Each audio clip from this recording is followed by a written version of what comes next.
Conor Knighton is on to something big, really big.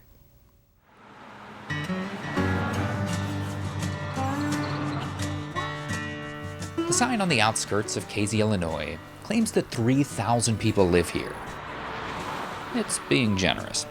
The latest estimates are actually closer to 2,700. But the population is about the only thing in Casey that's smaller than you'd expect it to be. Oh gosh, it's hard to get the whole thing in. I feel like I gotta go low. Oh, there we go.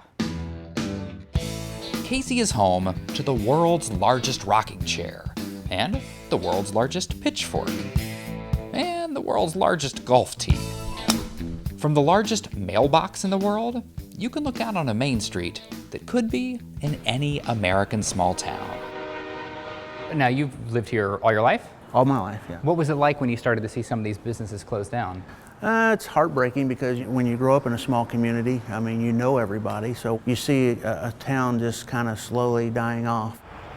The factories that once employed workers here have all closed or moved away. They packed up and left for bigger cities, leaving locals like Jim Bolin trying to figure out how to revive the tiny town he loves. Small towns, we have to try to come up and think outside the box to get people to come to our small communities and shop. It all started with this, the world's largest wind chime. Erected in 2011 to drive tourists to Jim's wife's cafe. The wind chime, when I first built it, I said, that's my fishing lure. We cast it out to the interstate and tried to reel people into our little small town here to see what we got. And are you catching fish? Yes, we're catching fish. Bolin's experiment was such a success, he went on a giant building spree.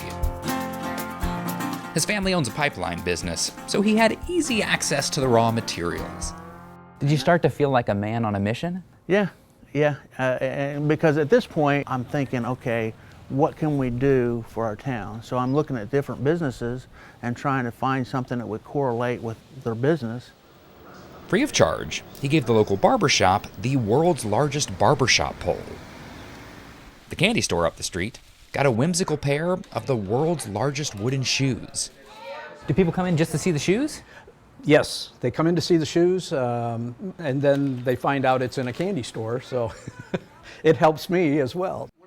Bolin meticulously researches his creations and works with the Guinness World Record Organization to get them certified. Along the way, he's built plenty of large items around town that aren't necessarily record holders. This isn't even world's largest. This is just big. Yeah, right here. Just a big pencil, yeah. Just a big pencil. Yeah.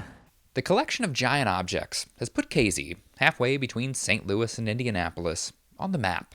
What's been your favorite so far? The rocking chair. From the rocking chair, you can see the license plates of all the cars that stop by. So those folks just shouted they're from Pennsylvania? Yeah, they're from Pennsylvania. Do you get people from all over? All over. California, Texas. And all these cars have given lifelong resident Jimmy Wilson a sight he thought he'd never see. The idea of a traffic jam in Casey, Illinois, is that a new concept? Oh my gosh, yes it is. And we have road rage now because we have all these people coming to town and they're going so slow and gawking around that people get upset. That's the kind of problem this town wants to have. And I'm telling you, I can't believe it. It's the greatest thing that's ever happened here. When the flag goes up on the giant mailbox, it means someone's dropped in another letter. A tourist, most likely, hoping to commemorate their trip. Just to know that people are excited about having a postmark from Casey, Illinois on their mail, what's that feel like? It's pretty cool to see kids and people get excited about something that they're doing in Casey. It's just, it's thrilling. It is. It's a special feeling, yeah.